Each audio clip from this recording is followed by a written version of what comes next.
Hello everyone, आज का हमारा टॉपिक है calculation of closing stock and calculation of cost per unit. मतलब आज के लेक्चर में हम सीखने वाले कि कॉस्ट शीट में क्लोजिंग स्टॉक कैसे कैलकुलेट करना है एंड कॉस्ट पर यूनिट कैसे क्या करते हैं, कैलकुलेट करते हैं। सेम जैसा हम लोग पहले प्रॉब्लम करते थे वैसा ही हमारा प्रॉब्लम होगा, सब कुछ वैसा ही होगा। लेकिन अगर आप देखेंगे यहाँ पे प्रॉब्लम में तो मैंने पर्टिकुलर अमाउंट और यहाँ पे लिखा है cost per unit, that is CPU.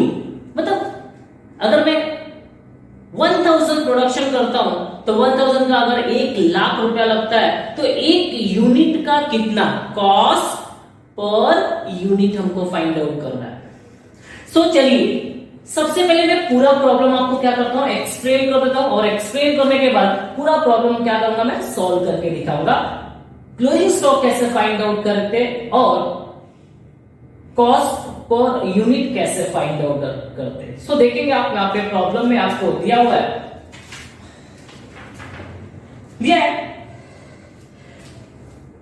Following details are furnished by KK limited of expenses incurred during the year ended 31st March 2015।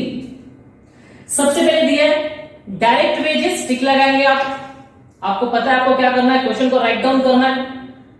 सामने दिख रहा है आपको, बट फिर भी आपको क्वेश्चन को क्या करना है, नोटबुक में राइट डाउन करना और जो मैं आपको बोल रहा हूं टिक लगाना है तो आपको प्रॉपर तरीके से समझ में आएगा। सो देखेंगे फर्स्ट वन डायरेक्ट वेजेस, आपको पता है कि डायरेक्ट वेजेस हमारा हेडिंग नंबर 2 में जाता है। फर्स्ट क्या होता है हमारा direct material, that is raw material consume.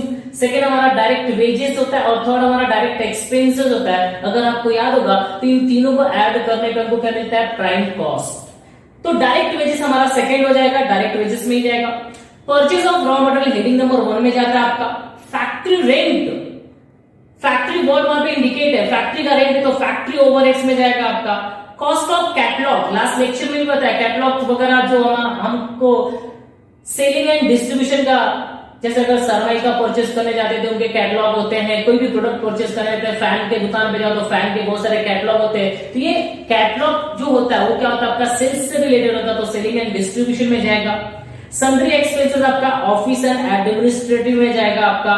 Depreciation on plant and machinery आपका क्या हो जाएगा, प्लांट एंड मशीनरी तो फैक्ट्री में जाएगा। Opening stock of raw material, first raw material consume, opening stock of raw material. Repair to office furniture, furniture office का है तो कहां पे जाएगा आपका, ऑफिस में जाएगा। कैरेज आउटवर्ड, कैरेज आउटवर्ड क्या हो जाएगा हमारा, सेलिंग एंड डिस्ट्रीब्यूशन में जाएगा। इंटरेस्ट ऑन लोन इग्नोर करते हैं हम लोग।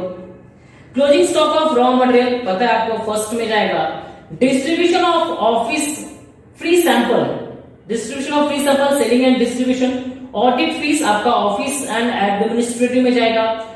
Demonstration expenses selling and distribution expenses में जाएगा। बहुत सारे प्रोडक्ट का डेमो करके दिखाते हैं बहुत सारी कंपनी, उसमें जो एक्सपेंसेस होता है उसको क्या बोलते हैं, demonstration expenses. Furniture loss by fire, furniture loss by fire इसका कोई भी लेना देना हमारे प्रोडक्शन से नहीं है, ये कहां पे जाए, इसको क्या करेंगे, इग्नोर करेंगे। इनडायरेक्ट मटेरियल आपको पता है कहां पे जाता है, फैक्ट्री ओवरहेड्स में जाएगा। ऑफिस सैलरी, ऑफिस का सैलरी है तो ऑफिस एंड एडमिनिस्ट्रेटिव में जाएगा। Store keeper salary, store keeper salary ये सब हमारा फैक्ट्री से रिलेटेड है तो फैक्ट्री ओवरहेड में जाएगा। Depreciation on office equipment, office का इक्विपमेंट है तो ऑफिस एंड एडमिनिस्ट्रेटिव ओवरहेड्स में जाएगा। कमीशन ऑन सेल, सेल्स से रिलेटेड है, selling and distribution.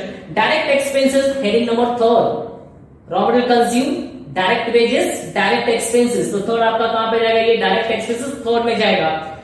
Material handling charges, ये मटेरियल हैंडलिंग चार्जेस भी हमारा सब फैक्ट्री में हैंडल किया जाता है तो फैक्ट्री ओवरहेड्स हो जाएगा आपका। एंड मशीनरी परचेज, आपने मशीनरी परचेज किया, ये असेट्स है आपका, इसका हमारे एक्सपेंसेस से कोई लेना देना नहीं है, प्रोडक्शन से कोई लेना देना नहीं है, तो मशीनरी परचेज क्या करेंगे हम लोग, इग्नोर करने वाले आपका। ठीक है ना, उसके बाद कुछ एडजस्टमेंट दिया हुआ देखेंगे। Stock of finished goods at the end 500 unit to be valued at cost of production.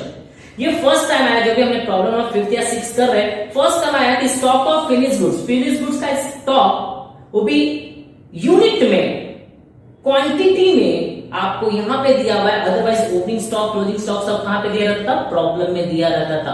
तो यहां पे दिया है तो देखेंगे क्या करना, अभी यूनिट दिया है, प्राइस नहीं दिया है, तो प्राइस हमको फाइंड आउट करना पड़ेगा। Second, number of unit sold during the year were 9500। मतलब थोड़ा सा अगर आप कॉन्सेंट्रेट करें तो बोले कि number of unit sold during the year 9500। हमने 9500 यूनिट क्या किया है, सोल्ड किया है, एंड 500 यूनिट क्या है, क्या हमारे पास एट द एंड बचा है।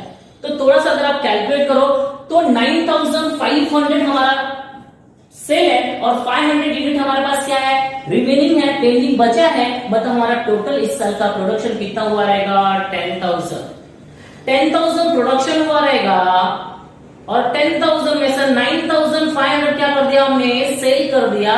तो बैलेंस कितना बचा, 500, वो हमारा closing stock of finish goods होगा।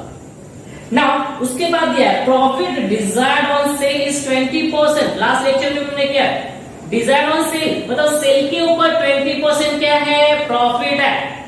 तो सेल का 20% इसलिए हम फाइंड आउट कर सकते हैं, मैंने बताया था कि कॉस्ट प्लस प्रॉफिट क्या मिलता है हमको, सेल्स। तो हम लोग क्रॉस मल्टीप्लिकेशन करके फाइंड आउट कर सकते हैं। ना आगे दिया है prepare cost sheet showing the various element of cost both in total and per unit, that is per unit, cost per unit, and also find out the total profit and per unit profit।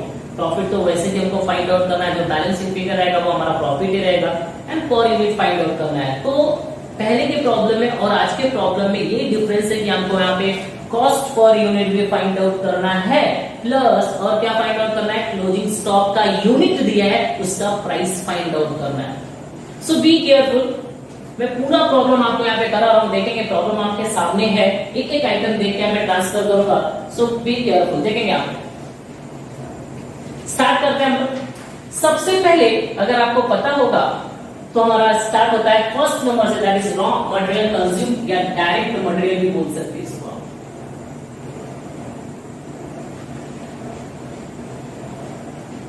Raw material consume,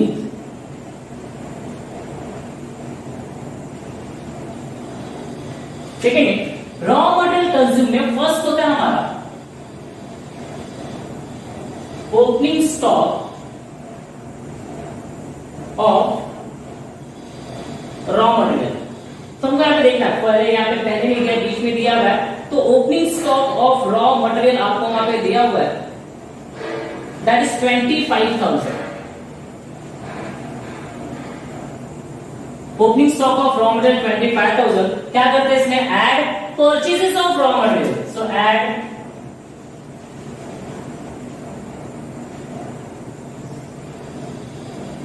purchase of raw material. तो देखते हैं यहाँ पे purchase of raw material आपको वहां पे दिया है, कितना दिया है, यह सेकेंड आइटम दिया आपका 2,40,000। 2,40,000 that is purchase of raw material. Opening stock of raw material, add purchases of raw material, add expenses on purchase of raw material. But यहाँ पे कोई भी एक्सपेंसेस नहीं, आप देख सकते हैं यहाँ पे कोई भी एक्सपेंसेस नहीं है जो हम उसमें ऐड करें। तो क्या हो जाएगा, ये हमारा हो जाएगा डायरेक्ट मटेरियल देगा। Opening stock of raw material, add purchases of raw material, total करेंगे 2,65,000 less closing stock of raw material. ना क्लोजिंग स्टॉक हमको फिर यहाँ पे फाइंड आउट करना पड़ेगा, ओपनिंग दिया था ना, closing stock of raw material 15,000 given है। So closing stock of raw material minus कर देंगे, so will get direct material raw material consume, that is 2,50,000। 2,50,000 हमारा हो जाएगा raw material consume. Second, direct wages.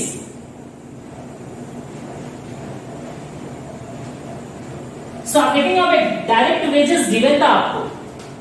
So direct wages है क्या यहाँ पे, यस। हाँ, फर्स्ट आइटम इधर मैं ढूंढ रहा हूं यहाँ पे। डायरेक्ट वेजेस फर्स्ट आपको दिया है 1,10,000। सो डायरेक्टली यहाँ पे लिखेंगे 1,10,000 बाद हमारा सेकेंड के बाद थर्ड होता है direct expenses.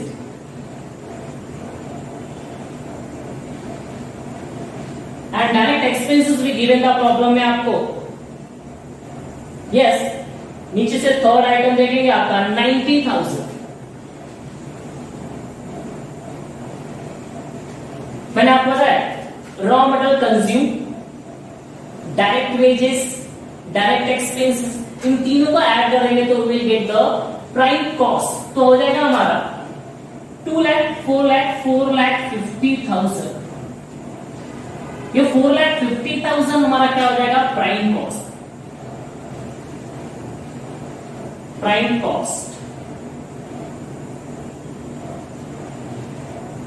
After getting prime cost, आपको पता है कि प्राइम कॉस्ट मिलने के बाद हम उसमें ऐड करते हैं फैक्ट्री ओवरहेड। तो देखेंगे यहां पे फोर्थ होगा हमारा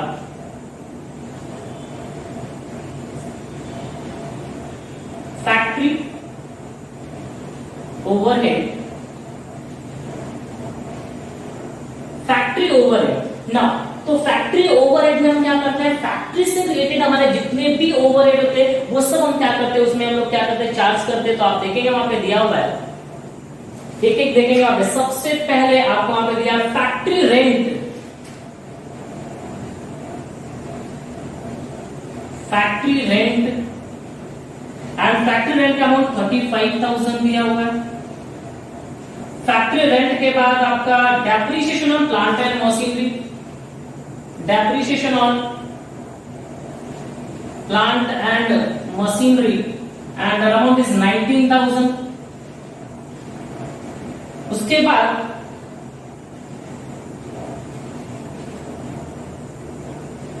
indirect material,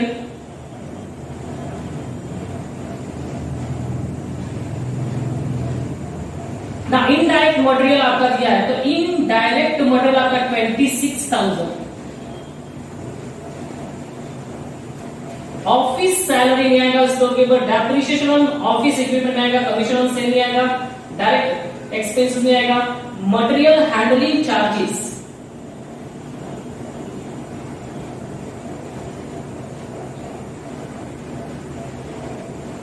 material handling charges that is 11,000। Machinery purchase ignore, एक बार चेक कर रहे हैं कि और कुछ छूट गया क्या? Yes, store keeper salary,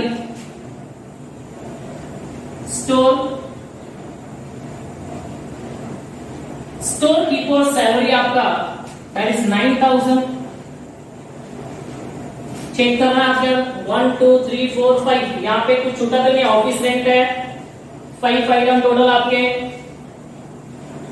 yes, total कर लेंगे हम लोग 0 0 0 0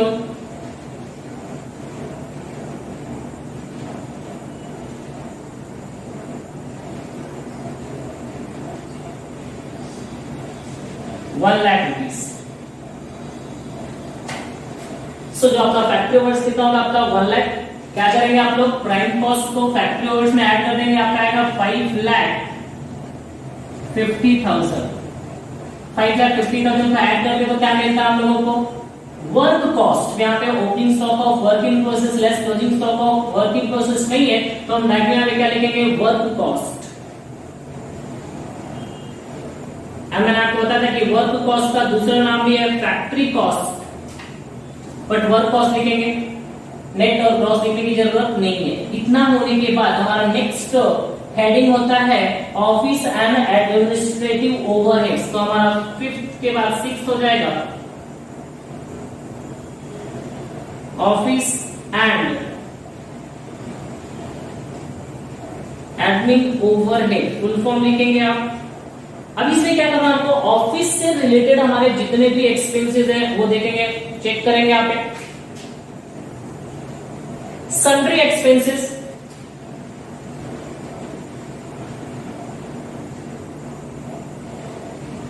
नाउ सन्ड्री एक्सपेंसेस 18,500।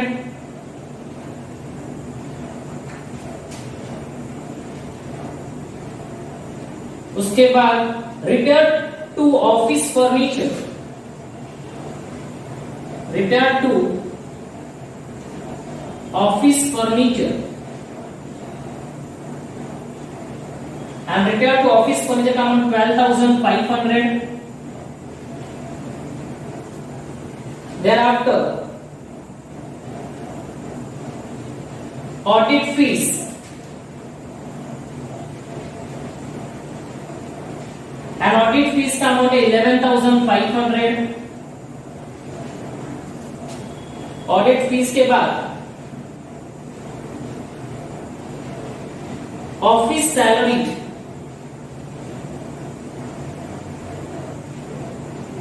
ना ऑफिस सैलरी आपका 27,500.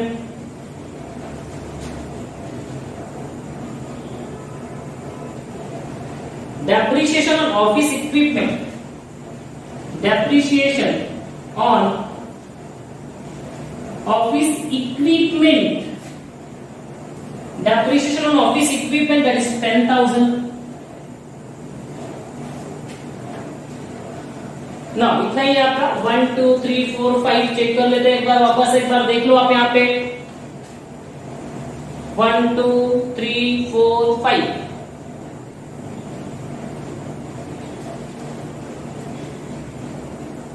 चलो चेक करेंगे, टोटल करेंगे यहाँ पे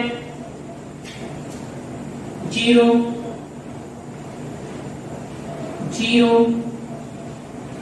10 15 20 0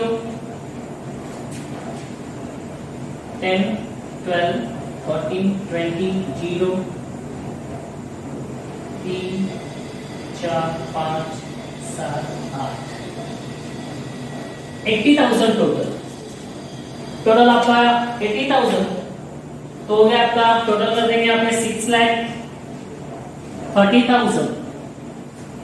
5,50,000 प्लस 80 दैट इज 6,30,000. इसको बोलते हैं cost of production.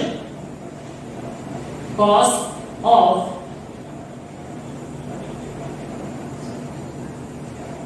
Of production. Now office and administrative overheads को ऐड करें तो क्या मिलता है? Cost of production. इसके बाद हमारा क्या होता है? Opening stock of finished goods less closing stock of finished goods. बहुत ही इंपॉर्टेंट है, यहाँ पे देखेंगे opening stock of finished goods less closing stock of finished goods. तो यहाँ पे opening stock of finished goods given तो नहीं है, हाँ, बट क्लोजिंग स्टॉक दिया था. एंड क्लोजिंग स्टॉक का अमाउंट नहीं दिया था, यूनिट दिया था. यूनिट दिया है यहाँ पे less closing stock of finished goods 500 unit given है वहां पे, बट इसका प्राइस नहीं मालूम है हमको. बट बोला था वहां पे, आप देखेंगे प्रॉब्लम दिया था stock of finished goods at the end 5,000 unit to be valid at cost of production.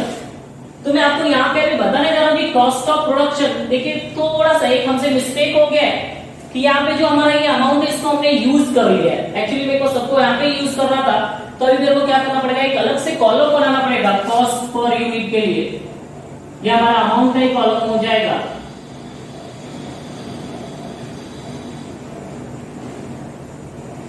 एक और कॉलम बना देंगे सीपीयू के लिए.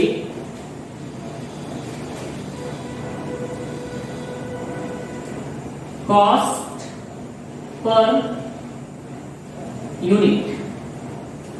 सो देखेंगे यहाँ पे एक और कॉलम हमने बना दिया.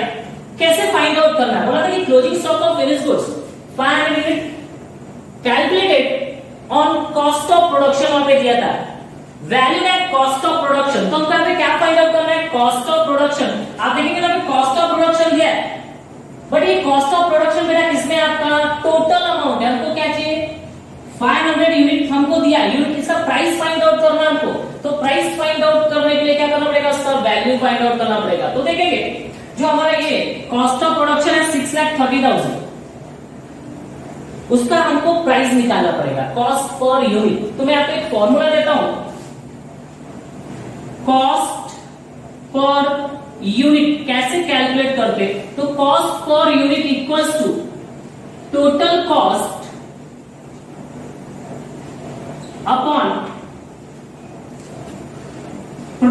मैन्युफैक्चर या total quantity? Total quantity. Total cost upon total quantity क्या मिलेगा आपको? सीपीयू। मीन सिंपल, ये जितने भी अमाउंट आपको दिख रहे हैं ना बेटा, इनको क्या करना है? आपकी टोटल कॉस्ट है हमारे, इनको क्या करना है? क्वांटिटी से डिवाइड करना है। तो मैंने अभी थोड़ी देर पहले आपको बताया था, वापस देख लो कि हमारा जो क्लोजिंग स्टॉक है, closing stock plus sales equals to production.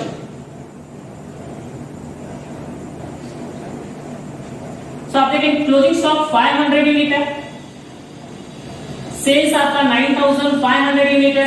First number adjustment में दिया हुआ है, सेकंड नंबर एडजस्टमेंट में दिया हुआ है, तो हमारा प्रोडक्शन कितना हो जाएगा? 10,000 यूनिट। Means what? हमने टोटल यहाँ पे 10,000 यूनिट प्रोड्यूस किया है। ये सारे जितने भी कॉस्ट दिख रहे हैं, ये फॉर्मूला यूज करना है आपको। ये फॉर्मूला यूज करेंगे तो आपको क्या मिल जाएगा? सीपीयू मिल जाएगा, कॉस्ट पर यूनिट मिलेगा। सो अगर मैं 6,30,000 देखेंगे यहाँ पे, 6,30,000 डिवाइडेड बाय क्या करेंगे हम लोग? 10,000। नाउ आप डिवाइड करो 6,30,000 डिवाइडेड बाय 10,000, बोलिए कितना आएगा आपका? सबको मालूम है, ये चारों जीरो कैंसिल कर दो आप, हो गया खत्म। कितना आएगा? 63 रुपीज। Means what? यहां पे देख लो आपका कॉस्ट ऑफ प्रोडक्शन कितना आया? 63 रुपीज आया। 63 रुपीज ये हमारा कॉस्ट पर यूनिट है। ऐसे ही हमको क्या करना पड़ेगा? सबको फाइंड आउट कर सकते हैं हम लोग। 6,30,000 डिवाइडेड बाय क्या क्या? देखो 6,30,000 डिवाइडेड बाय 63। वैसे ही आप लोग क्या कर सकते हैं? 80,000 डिवाइडेड बाय 10,000 कितना आएगा आपका? 8 रुपीज आएगा। मतलब इसका कॉस्ट ऑफ प्रोडक्शन कितना हो गया आपका? सीपीयू कितना हो गया? 8 रुपीज हो गया। वैसे आप सबका क्या कर सकते हैं? आप फाइंड आउट कर सकते हैं, सबका फाइंड आउट कर सकते हैं। यहां पे मैं इसको यहां पे लिख देता हूं, ठीक है? तो ऐसे ही हम लोग सबका फाइंड आउट कर सकते हैं एक एक आइटम का। 25,000 डिवाइडेड बाय 10,000, 25,000 को 10,000 डिवाइड करेंगे कितना आएगा आपका? 2.5 रुपीज, व्हाटएवर जो भी आएगा। तो सबको क्या कर सकते हैं हम लोग? कैलकुलेट कर सकते हैं यहाँ पे सबको। ये थोड़ा सा मैं यहीं पे करना चाहिए था, बट मैंने यहाँ पे कर दिया। तो देखेंगे cost per unit and closing stock हमने फाइंड आउट कर लिया आपका। नाउ 6,30,000 का सीपीयू कितना हो गया? 63। और हमने बोला था कि क्लोजिंग स्टॉक को किस पे वैल्यू करना है? Cost of production. तो आपका कॉस्ट ऑफ प्रोडक्शन मिल गया 63। तो क्या करेंगे? 500 यूनिट इंटू 63। 500 यूनिट को क्या करेंगे? 63 से मल्टीप्लाई करेंगे। करिए जरा, 500 यूनिट इंटू 63 को मल्टीप्लाई करेंगे तो कितना आएगा आपका? 31,500 आएगा। 31,500 लेस कर देंगे आप। ना 31,500 को माइनस करेंगे तो कितना आएगा आपका? बोलिए यहाँ पे 5,98,500। 5,98,500 आएगा। एंड जो 5,98,500 आएगा उसको बोलते हैं हम लोग, क्या बोलेंगे? बोलिए आपका कॉस्ट ऑफ गुड्स सोल्ड। क्या बोलते हैं उसको हम लोग? Cost of goods sold. Cost of goods sold ये मिल जाएगा हमारा कॉस्ट ऑफ गुड्स सोल्ड। ना इसको भी हम क्या करेंगे? अभी यहां पे ये थोड़ा सा चेंज हो गया, याद रखना। 5,98,500 देखिए हमारा कॉस्ट ऑफ गुड्स सोल्ड है। इसको आपको क्या करना है? Cost of goods sold that means sales से डिवाइड करना आपको। तो सेल्स से डिवाइड करना है तो क्या करना पड़ेगा आपको? Same total cost divided by unit sold. Total cost तो मैं रफ करता हूं, सीपीयू यहां पे कॉस्ट ऑफ गुड्स सोल्ड का क्या हो जाएगा आपका? Total cost divided by unit sold. तो टोटल कॉस्ट दैट इज 5,98,000, 5,90,000 आप देख सकते हो, वहां पे कितना दिया था आपको, 5,98,500 डिवाइडेड बाय यूनिट सोल्ड कितना आपका 9,500, आप करके देखो आपका आएगा 63 रुपीज। तो यहाँ पे आएगा आपका 63 रुपीज। सीपीयू, इसको क्या बोलते हैं हम लोग, सीपीयू फाइंड आउट करना। कॉस्ट ऑफ प्रोडक्शन आने के बाद क्या बोला था कि क्लोजिंग स्टॉक को आपको किस पे वैल्यू करना है, कॉस्ट ऑफ प्रोडक्शन को पे। तो आपने देखो कॉस्ट ऑफ प्रोडक्शन का सीपीयू कैसे निकाला देखा आप लोगों ने, total cost divided by unit produce, ऐसे ही बोल सकते हैं आप लोग। तो कॉस्ट ऑफ सेल आपका आएगा, इसमें से हमने क्या किया, जो 63 रुपीज आया आपका, तो 500 यूनिट इंटू 63 कितना आएगा, 31,500 आपका क्लोजिंग स्टॉक पहुंच जाएगा। प्रॉब्लम में हमको क्या दिया था, यूनिट दिया था, हमने क्या फाइंड आउट किया, प्राइस। एंड प्राइस कैसे फाइंड आउट किया आपने देखा, 63 आया था आपका पर यूनिट, उसको हमने मल्टीप्लाई कर दिया। प्रॉब्लम में गिवन है उसी करना आपको ना। ये क्या मिलेगा आपको, कॉस्ट ऑफ गुड्स सोल्ड। और जैसे हमको कॉस्ट ऑफ गुड्स सोल्ड मिल जाएगा, उसके बाद हमको आगे का प्रोसीजर खत्म करना है। अभी इसको मैं रफ कर रहा हूं, देखेंगे।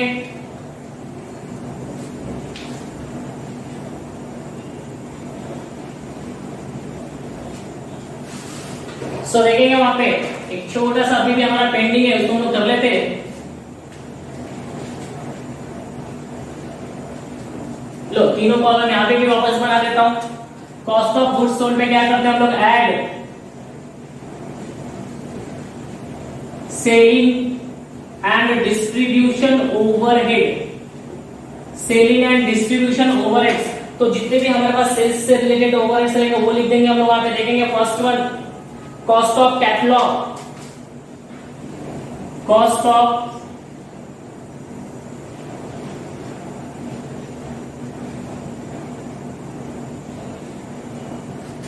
कैटलॉग्स आपका कितना, 17,100। उसके बाद reverse office furniture carries outward,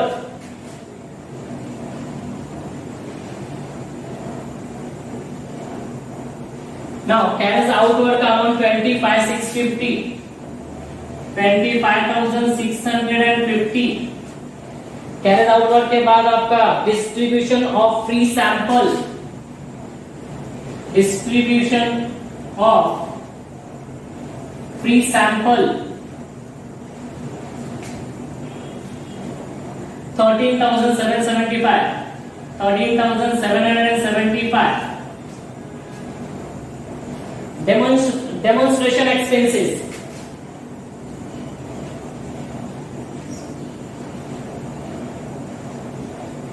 demonstration expenses आपका 13,300। Office sales commission on sale, commission on sale 15,675, 15,675। Now finish 1 2 3 4 5, ये टोटल आपका यहाँ पे भी देखेंगे हम लोग, चेक करो आप तो छूटा तो नहीं है।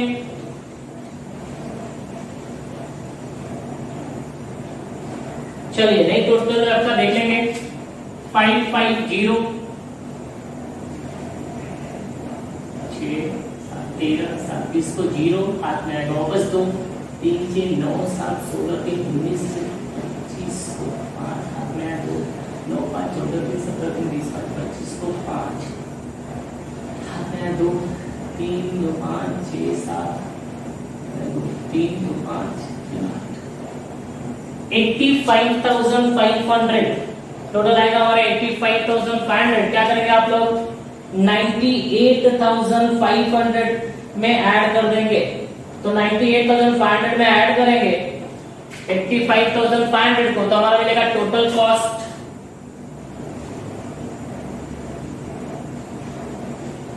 अब देख लो यहाँ पे एक बार मैं रफ कर दूंगा 5,98,500 आपके पास तो कैलसी होता है 85,500 0 0 0 6,84,000 आएगा आपका टोटल 6,84,000 हमारा क्या हो जाएगा टोटल कॉस्ट। नाउ उसके बाद टोटल कॉस्ट में हम क्या करते हैं, ऐड प्रॉफिट ऐड करेंगे, आपको क्या मिलेगा, सेल्स। नाउ तो प्रॉफिट के बारे में बोला कि 20% ऑन सेल, 20% ऑन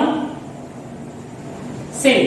बट आपको पता है कि आपका टोटल कॉस्ट मिल गया आपको 6,84,000, प्रॉफिट नहीं है, सेल नहीं है, और सेल का 20%। तो मैंने आपको बताया था कि कैसे फाइंड आउट करते हैं हम लोग। तो मैंने बताया था सेल्स को क्या एज्यूम करोगे आप, 100%। सेल को हमने 100% एज्यूम किया, वापस देखो, सेल को हमने 100% एज्यूम किया, प्रॉफिट कितना है इसका, 20%। ना ये कॉस्ट है हमारा, तो sales minus profit equals to cost, तो कॉस्ट कितना हो जाएगा आपका, 80%। अब क्रॉस मल्टीप्लिकेशन आप कर सकते, देखिए 6,84,000 इंटू 100 डिवाइडेड बाय 80, आप करके देखो, 6,84,000 इंटू 100 डिवाइडेड बाय 80, 8,55,000 आएगा, 8,55,000। 8,55,000 अगर मेरा सेल आ गया, सेम वापस देखो, 6,84,000 into 100 divided by 80, that is 8,55,000, 8,55,000 बस। तो 8,55,000 माइनस 6,84,000 कर देंगे तो भी आपका आ जाएगा, दैट इज 1,71,000, 1,71,000 आपका प्रॉफिट। अगर आप चाहो तो इसको भी फाइंड आउट कर सकते थे, देखो इसको भी फाइंड आउट कर सकते, सॉरी ये 6,84,000 है, अगेन 6,84,000 इंटू 20 डिवाइडेड बाय 80 करो, आपका आ जाएगा 1,71,000। कुछ भी फाइंड आउट कर सकते हैं आप, 20% फाइंड आउट कर सकते हैं आप, 100% फाइंड आउट कर सकते हैं, दोनों में से कुछ भी फाइंड आउट कर सकते हैं। अगर कॉस्ट पे बोला होता तो सिंपल इसका 20% निकाल कर क्या करते हैं, ऐड करते, तो आपको क्या मिलता, सेल। सेल पे बोला है तो आपको क्रॉस मल्टीप्लिकेशन करना पड़ेगा, जैसे मैं करता हूं वैसे कर देंगे। नाउ इतना होने के बाद यहाँ पे इस प्रॉब्लम में मैंने आपको कॉस्ट पर यूनिट बोला था फाइंड आउट करने के लिए, तो कॉस्ट पर यूनिट ये आप अगर आपने लिख लिया रहेगा तो वेल एंड गुड, मैं इसको रफ कर रहा हूं। कॉस्ट पर यूनिट, अभी कॉस्ट पर यूनिट के लिए मैंने बताया सिंपल, आपको फॉर्मूला दिया कि total production cost per unit equals to total cost divided by total unit. ये सबके लिए लागू है। अब आपको सेकेंड स्टेप बताता हूं, कॉस्ट ऑफ प्रोडक्शन तक। कॉस्ट ऑफ प्रोडक्शन तक अगर हमको निकालना है उसका सीपीयू, तो CPU cost per unit equals to, आप बोल सकते हैं total cost upon unit produce. Total cost upon unit produce, and अगर मैं दूसरा बोलूं after cost of goods sold, after cost of goods sold, उसका सीपीयू निकालेंगे, सीपीयू इक्वल्स टू क्या रहेगा आपका, total cost upon unit sold. ये तीनों देख लो आप, ये सबके लिए कॉमन है, बट कॉस्ट ऑफ प्रोडक्शन तक हमको, ये कॉस्ट ऑफ प्रोडक्शन तक किसे करना है, यूनिट प्रोड्यूस। तो हमारा यूनिट कितना प्रोड्यूस था, 10,000। आप देख सकते हैं प्रोडक्शन में आप लिख देता हूं 10,000 एंड सेल 9,500 यूनिट।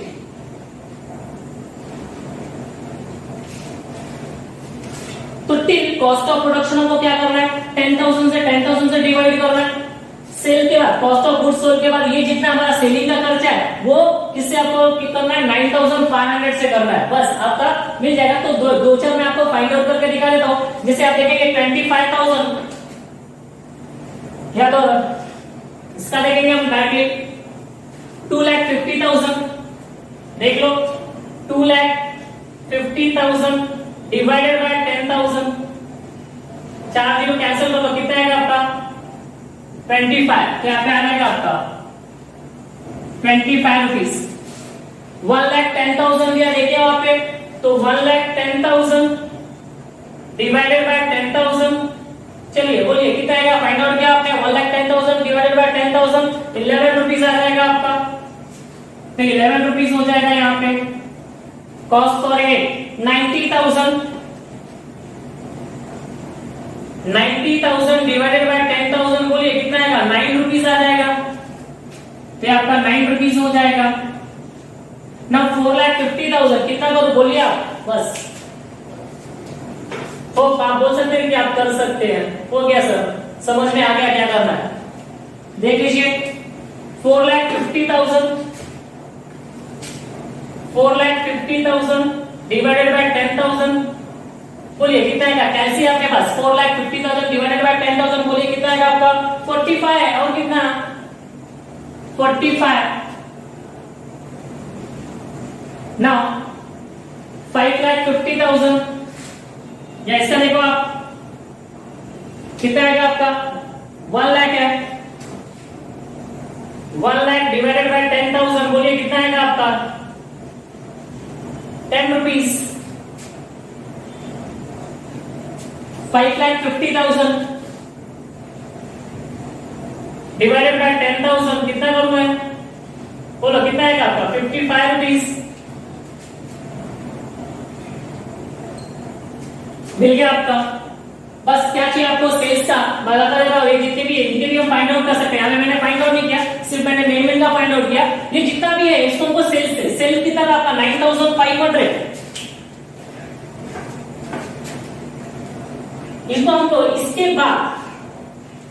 इसके बाद आपको 9,500 यूनिट सोल्ड इससे डिवाइड करना है, 9,500 फॉर एग्जांपल आपका दैट इज 8,55,000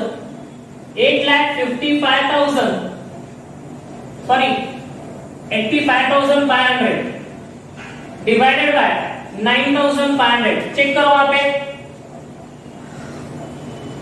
कितना आएगा आपका 9 रुपीज आएगा, 9 रुपीज, तो कितना लिख देंगे यहाँ पे आप 9 rupees. Next 6,84,000 divided by 9,500, differences समझ में है आपको, कॉस्ट ऑफ प्रोडक्शन तक आपको unit produce and cost of goods sold के बाद यूनिट सोल्ड, जितना सेल किया उससे खर्चा लेंगे ना, जो सेल नहीं किया उससे खर्चा कैसे ले सकते आप, तो 6,84,000 डिवाइडेड बाय 9,500 कितना आएगा आपका 72 रुपीज, सो आपका आएगा यहाँ पे 72। नाउ 1,71,000 प्रॉफिट फाइंड आउट करना, 1,71,000 डिवाइडेड बाय 9,500, देखिए हमें 9,500 तो प्रॉफिट उसी में मिलेगा, बोलिए कितना आएगा आपका, दैट इज 18 रुपीज, तो आपका आ जाएगा 18 रुपीज खत्म। और उसके बाद आपका 8,55,000 आपका प्रॉफिट फाइंड आउट करना है, तो 8,55,000 डिवाइडेड बाय 9,500, बोले कितना आएगा आपका 90। सीपीयू कैसे फाइंड आउट करना, मैंने यहाँ पे क्लियरली लिख के रखा है, normally total cost divided by total unit होता है, बट यहाँ पे मैं आपको बता रहा हूं कि कॉस्ट ऑफ गुड्स सोल्ड तक, या सॉरी कॉस्ट ऑफ प्रोडक्शन तक किससे करने का, ये देखो total cost divided by unit produce and cost of goods sold के बाद total cost divided by unit sold, बस ये इस पे करना है। इस प्रॉब्लम में एक और नया था, हमने यहाँ पे क्लोजिंग स्टॉक फाइंड आउट किया, यहाँ पे सीपीयू फाइंड आउट किया हमने 63 और यूनिट जो बचा था इनटू 63 आपका क्या मिलेगा क्लोजिंग स्टॉक। तो आपको सबको समझ में आया रहेगा, नहीं आया तो लाइव सेशन में आप क्लियर कर लेंगे प्लीज। थैंक यू, ये भी कंप्लीट करते हैं हम लोग, नेक्स्ट लेक्चर वापस बनाएंगे, क्लोजिंग स्टॉक को और भी डिटेल में करेंगे हम लोग, दैट्स इट, नेक्स्ट लेक्चर में मिलते हैं।